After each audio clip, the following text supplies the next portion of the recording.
ইমানদাররে আল্লাহ বারবার কেন এত সতর্ক করতেছে? আমরা তো সবাই ইমানদার।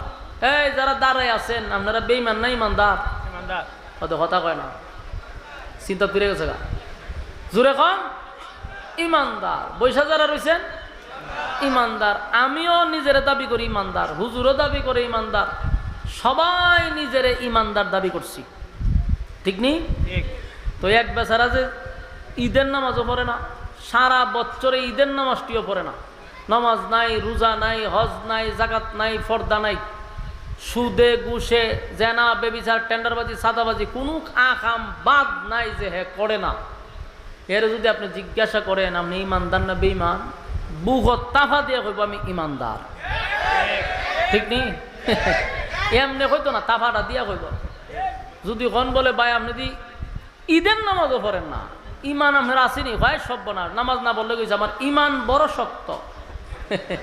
তাহলে দাবির বেলা হে আপনার থেকে আরো বেশি, দাবির বেলা আরো বেশি মজবুত, তাফা দিয়া হয় ইমান আছে।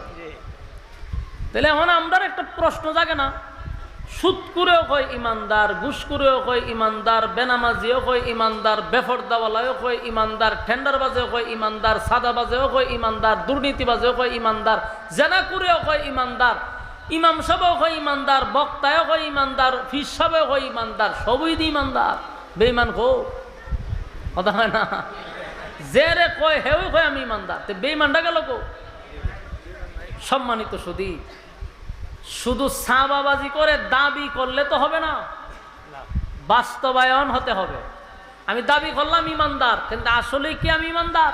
গাঞ্জা খায় 3 ওয়াক্ত, হেরে নাম পালাইছে ফুলের মতো পবিত্র, তাহলে এই কথা বলে তো দাবি করা যাবে, কিন্তু অরিজিনালি কি আমরা ইমানদার হইতে পারবো?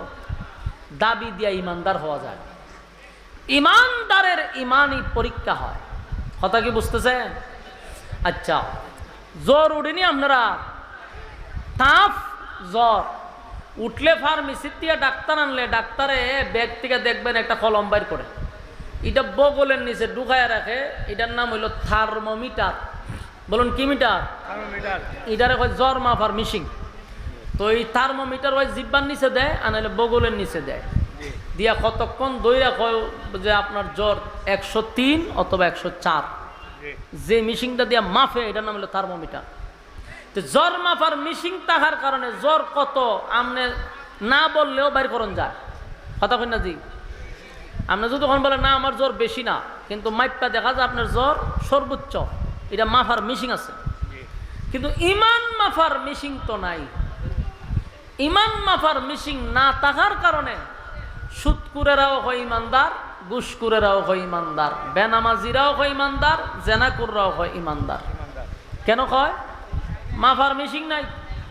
ওই আমার কথা বুঝুন না আপনারা, একটু হানা কন্যা কা মেশিন না থাকার কারণে দাবিটা করার সুযোগ পাইছে।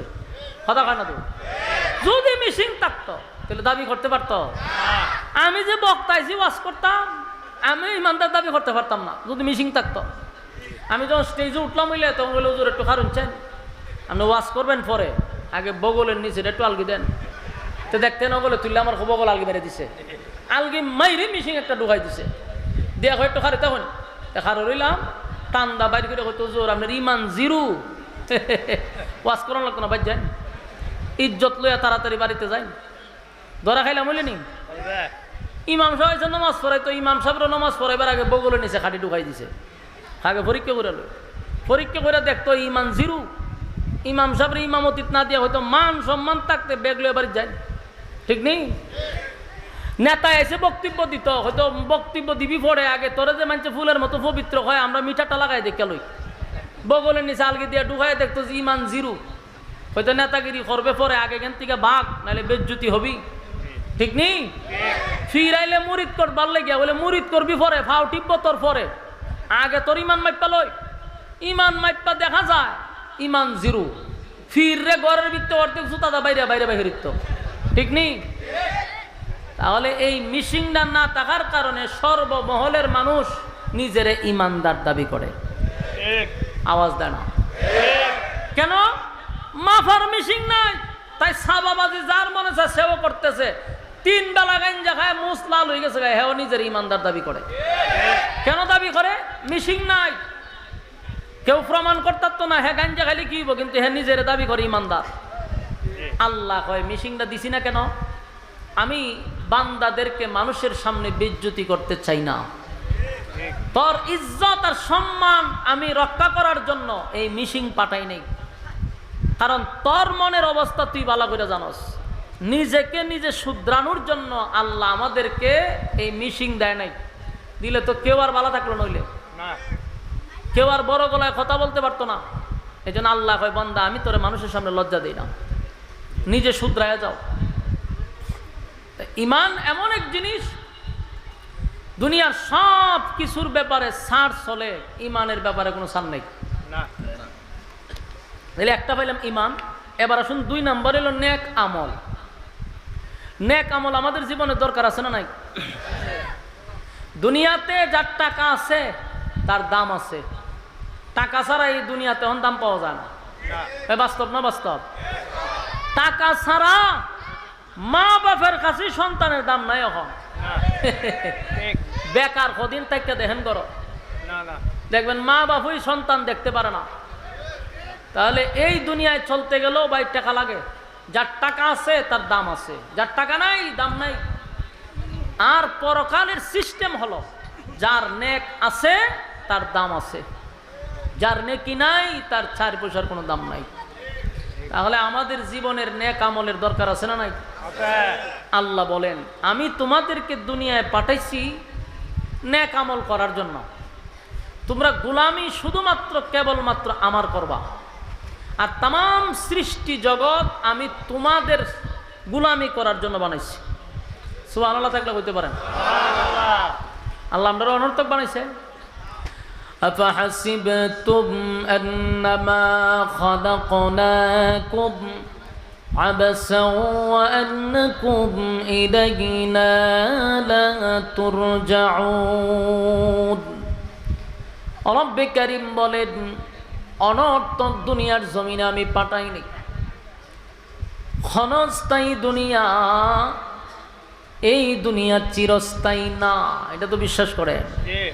نشهد أن لا إله إلا الله وحده لا شريك له وأشهد أن سيدنا وسندنا وحبيبنا ومولانا محمدا عبد الله ورسوله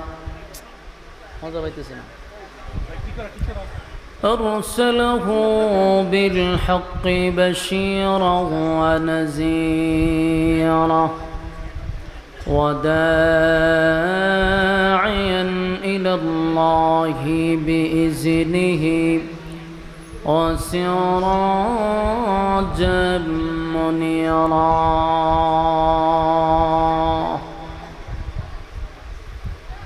أما بعد فأعوذ بالله من الشيطان الرجيم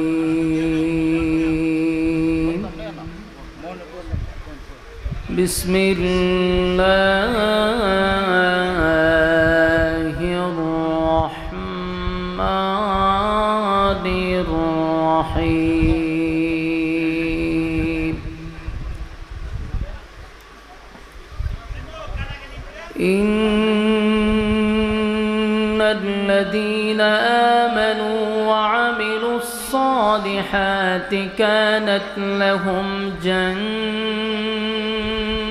الفردوس نزلا خالدين فيها لا يبغون عنها حولا قل لو كان البحر مدادا لكلمات ربي لنفد البحر لنفد البحر قبل أن تنفد كلمات ربي ولو جئنا بمثله مددا قل إنما أنا بشر مثلكم يوحى إلي أنما إلهكم إله واحد فمن كان يرجو لقاء ربه فليعمل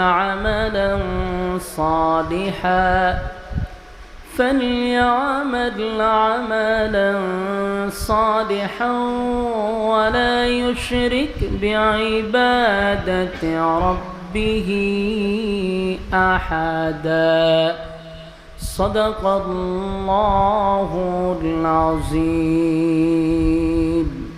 درود الشريف পড়ি اللهم صل على محمد وعلى كما صليت على إبراهيم وعلى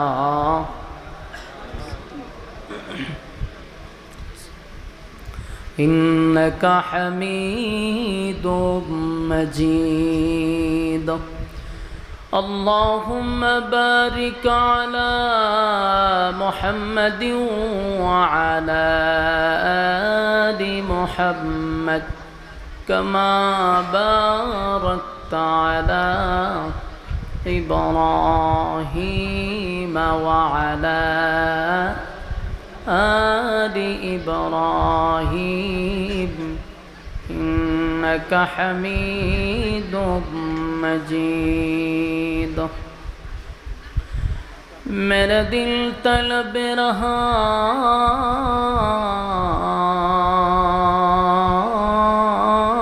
है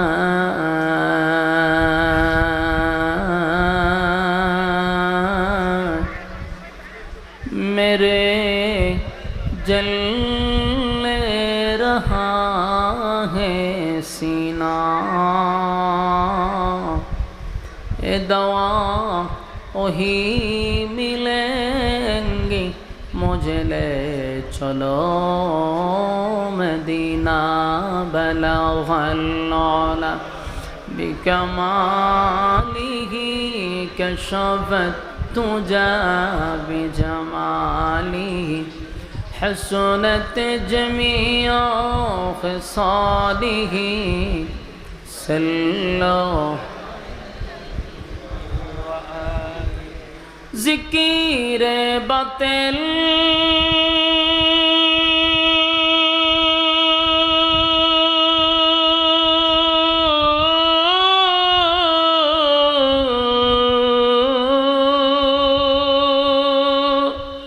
खो हटा दे दिल से रबे ज़िक्र में तेरे लगा दे रोज शाब ला इलाहा इल्लल्लाह ला इलाहा ला इलाहा ला इलाहा इल्लल्लाह ला इलाहा ला इलाहा इल्लल्लाह ला इलाहा ला इलाहा इल्लल्लाह मुहम्मदुर रसूलुल्लाह सल्लल्लाहु अलैहि वसल्लम। আলহামদুলিল্লাহ, ব্রাহ্মণবাড়িয়া জেলার অন্তর্গত চান্দপুর পূর্বপাড়া বাজার আল বাইতুল আশরাফ জামের মসজিদ কমিটির উদ্যোগে আয়োজিত ও ব্যবসায়িক বৃন্দদের উদ্যোগে ওয়াজুদ ওয়ার মাহফিলের সম্মানিত সভাপতি উস্তাদুল উলামা আলহাজ হজরত মৌলানা আব্দুল মমিন সাহেব দামাত বরকাতুহুম, আরও আছেন হজরত মৌলানা মুফতি রহমতুল্লাহ সাহেব, হাজি মোহাম্মদ নাসির উদ্দিন ভুইয়া নাসির মাস্টার সাহেব। ওয়াজ করেছেন হজরত মৌলানা নজির আহমদ ফরিদি সাহেব, হজরত মৌলানা মুফতি মাহফুজুর রহমান সাহেব, হজরত মৌলানা মুফতি নজমুল হক সাহেব, হজরত মৌলানা হাফেজ সদিকুল ইসলাম সাহেব, মুফতি নজমুল হাসান বিন আবদুল্লাহ সাহেব সহ অতিথিবৃন্দ, মুআজ্জাজ মুকাররম হজরত উলামায়ে কেরাম, উপস্থিত আছেন আমার নওজোয়ান তরুণ যুবক ভাইয়েরা, মুরব্বিয়ান আযম। মাইকের আওয়াজ যতটুকু দূরে যায়, অবস্থানরত পর্দানিশী মা ও বোনেরা, সকলকে আমার অন্তরস্থল থেকে জ্ঞাপন করছি মোবারক, শুকরিয়া আদায় করছি যে রব্বে করিম আমাদেরকে দুনিয়ার বিভিন্ন ফিতনা ফাসাদ থেকে হেফাজত করে, হাজারো মানুষের মাঝখান থেকে যাচাই বাছাই করে, নির্বাচিত করে, পছন্দ করে, মহব্বত করে, ভালোবেসে দিনই এক মজলিসে আলেমদের সোহবতে আসার বসার যে তৌফিকটুকু রব্বে করিম আমাদেরকে দিয়েছেন, এজন্য আমরা শুকরিয়া আদায় করছি। অবনত চিত্তে হৃদয়ের আবেগ অনুভূতি উজাড় করে উচ্চ আওয়াজে বলি আলহামদুলিল্লাহ। লক্ষ কোটি দুরুদ এবং সালাম আল্লাহর সৃষ্টির প্রধান আকর্ষণ জনাবে মুহাম্মদুর রাসূলুল্লাহ সাল্লাল্লাহু আলাইহি ওয়াসাল্লামের উপর। সম্মানিত সুধী, আমরা আসতে পেরে বসতে পেরে খুশি না বেজার? মুসলমানের এক ক্লান্তি লগ্নে এরকম একটা দিনই মজলিসে সমস্ত ব্যস্ততাকে পিছনে রেখে মৌমাছির মতো প্রচণ্ড গরমে আপনারা বসে আছেন, দাঁড়িয়ে আছেন, উদ্দেশ্য কিছু দিনই কথা শোনা। আল্লাহ তাআলা আপনাদের এই আশা এবং বসাটাকে দোনো জাহানের জন্য কবুল করুক, আমিন। যতক্ষণ আপনারা এই এরিয়ার ভিতরে থাকবেন, নসিহত শোনার উদ্দেশ্যে নাজালাত আলাইহিমুস সাকিনা, উপর থেকে সাকিনা রহমত নাজিল হবে। খুশি না বেজার আপনারা?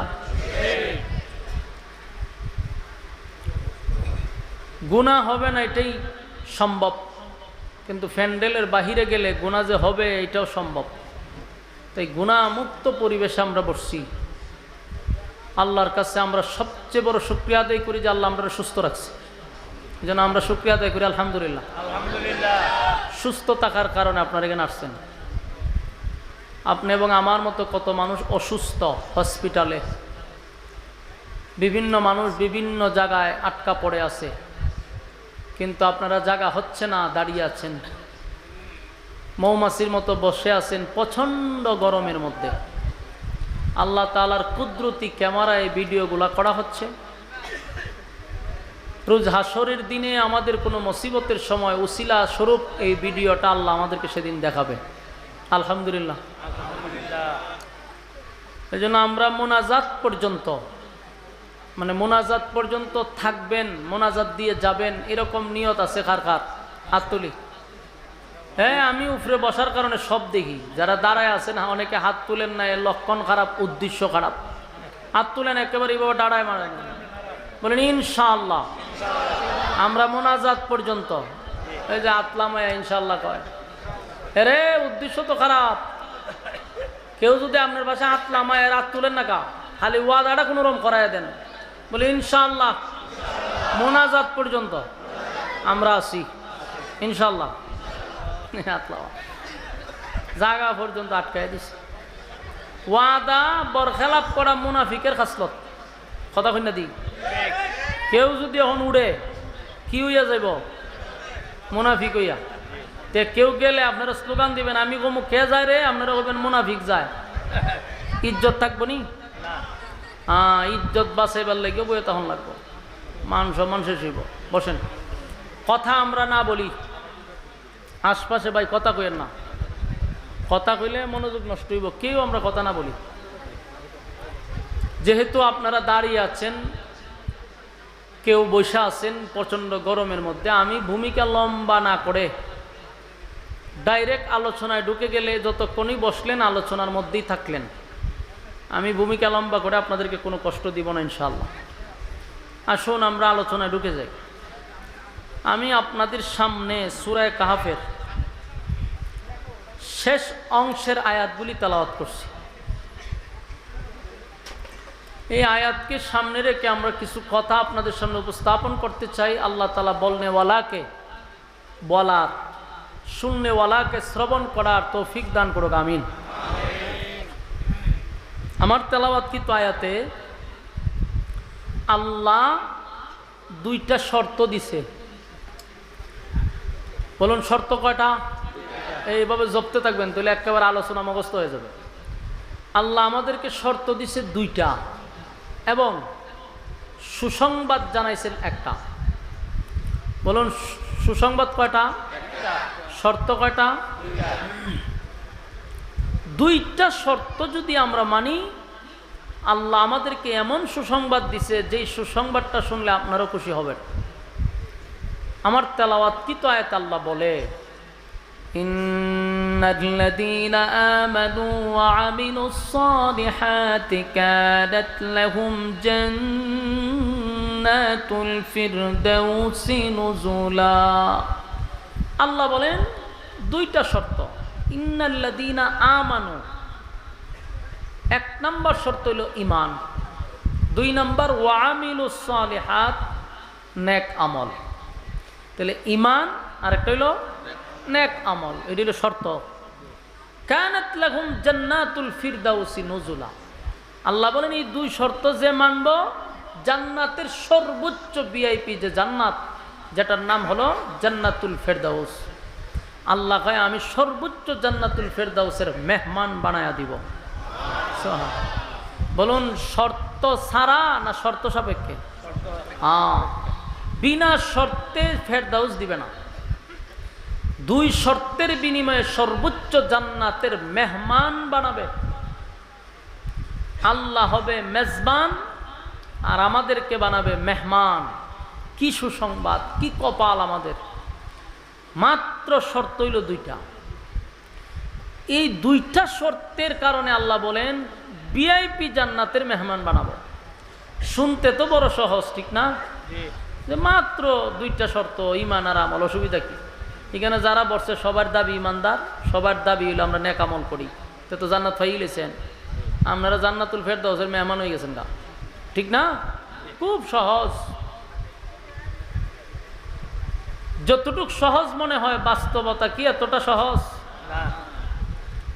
ইমান এমন এক জিনিস যেটা আমরা সকালে ইমান লইয়া ঘর থেকে বাহির হই আর ঘুমাইবার সময় বেঈমান হইয়া ঘুমাই। বর্তমান পরিস্থিতির এরকম হয়েছে। আল্লাহ রাসূল বলছে না যে এমন এক জামানা আসবে ইমান রাখা এত কঠিন হবে যে হাতের তালুর মধ্যে জ্বলন্ত কয়লা রাখা যতটুকু কষ্ট, এর চেয়ে বেশি কষ্ট হবে ইমান রাখা। এটা কোন জামানা জানেননি? এটা 2025 সাল। এই 25 সাল এটা হলো সেই জামানা। এখন ইমান রাখাটা এত কষ্ট যে জ্বলন্ত কয়লা হাতে রাখা যায়, কিন্তু ইমান রাখাটা এর চেয়ে বেশি কষ্ট। এজন্য ইমান আর আমল লইয়া যদি কেউ কবরে যেতে পারি, সুসংবাদ হলো জান্নাতুল ফেরদাউস। আপনারা কথা শোনার মন মানসিকতা আসেনি? মনোযোগ দিয়া শুনেন। যতটুকু সহজ মনে করতেছেন বিষয়টা কিন্তু এত সহজ না। তাহলে এক নাম্বার হলো ইমান, দুই নাম্বার হলো নেক আমল। ইমান হলো সবচেয়ে বড় নিয়ামত। আর আমি প্রায় সময় বলি ইমানটাকে আমি একটা অ্যাকাউন্ট বলি, অ্যাকাউন্ট। কারো যদি ব্যাংকে অ্যাকাউন্ট থাকে তাহলে টাকা জমা দেওয়া যায়। এখন আপনার টাকা লইয়া ব্যাংকে গিয়া যদি যখন বলে আমার 1 লাখ টাকা জমা রাখেন, তো ম্যানেজার জিজ্ঞাসা আপনার অ্যাকাউন্ট নাম্বার বলেন, আপনি যখন বলে আমার কোনো নাম্বার নাই, আমার কোনো অ্যাকাউন্ট নাই, তো টাকাটা রাখবো কৌ? টাকা রাখার কোনো জায়গা নাই। তো অ্যাকাউন্ট যদি থাকে তাহলে টাকা জমা দিতে পারবেন। ইমান যদি আপনার থাকে তাহলে নামাজ পড়লে ঢুকবে, রোজা রাখলে ঢুকবে, ইবাদত বন্দি করলে এটা ঢুকবে অ্যাকাউন্টে। ইমানই নাই তাহলে আপনি ঢুকাইবেন কেমনে? ইমান নাই নামাজ পড়ে কি করবেন? ইমান নাই রোজা রাখবেন, যাইব কো? যাওয়ার জায়গা নাই। ইকুটা একটু কমান। এখন আপনি চিন্তা করেন তাহলে ইমানটা একটা অ্যাকাউন্টের মতো। ইমান ঠিক আছে, নামাজ, রোজা, হজ, যাকাত, ইবাদত বন্দেগী যা করবেন সব ঢুকবে। তাহলে প্রথম তো আমার অ্যাকাউন্ট করতে হবে। এই জন্য ইমানের ব্যাপারে আমাদের সতর্ক থাকা দরকার। ইমানটা আবার এত সহজও না। এখন আসুন আমরা ইমান আনব। আল্লাহ প্রত্যেক জায়গাত ইমানদাররে ওয়াজ করছে। কেন করছে? কারণ আমাদের ইমান জায়গাত থাকে না। আমরা ইমান লড়াচড়া করে, আমরা ইমান বিক্রি হয়, আমরা জাকাত ফল্টি মেরে দিই। এই জন্য আল্লাহ বারবার ইমানদারকে দেখেন জাহান্নাম থেকে বাঁচার কথাও ইমানদাররে বলছে। ইয়া আইয়ুহাল্লাযীনা আমানু কু আনফুসাকুম ওয়া আহলিকুম নারা, হে ইমানদারেরা জাহান্নামের আগুন থেকে তোমরা বাঁচো, পরিবার সহ বাঁচো, একা না, তোমার আহালকে বাঁচাও। বলুন বেঈমানরে কইছে না ইমানদাররে কইছে? ইমানদাররে বলছে। মানে ইমানদাররে আল্লাহ বারবার কেন এত সতর্ক করতেছে? আমরা তো সবাই ইমানদার। এই যারা দাঁড়ায় আছেন আপনারা বেঈমান না ইমানদার? কত কথা কয় না, চিন্তা ফিরে গেছে গা। জোরে কন ইমানদার। বৈশা যারা রয়েছেন ইমানদার। আমিও নিজের দাবি করি ইমানদার, হুজুরও দাবি করে ইমানদার, সবাই নিজের ইমানদার দাবি করছি, ঠিক নেই? তো এক বেচারা যে ঈদের নামাজও পড়ে না, সারা বছরে ঈদের নামাজটিও পড়ে না, নামাজ নাই, রোজা নাই, হজ নাই, জাকাত নাই, ফর্দা নাই, সুদে ঘুষে জেনা বেবিচার টেন্ডারবাজি সাদাবাজি কোনো আকাম বাদ নাই যে হে করে না। এর যদি আপনি জিজ্ঞাসা করেন আপনি ইমানদার না বেঈমান, বুকত তাফা দিয়ে কইব আমি ইমানদার, ঠিক নেই?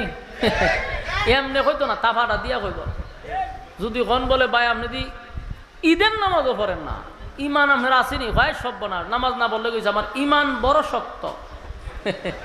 তাহলে দাবির বেলা হে আপনার থেকে আরো বেশি, দাবির বেলা আরো বেশি মজবুত, তাফা দিয়া হয় ইমান আছে।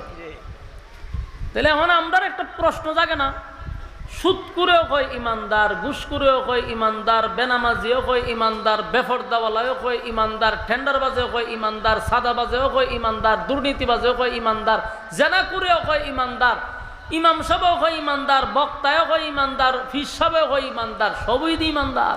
বেঈমান কো কথা হয় না, যে রে কয় হেও কয় আমি ইমানদার, তো বেঈমানটা গেল কো?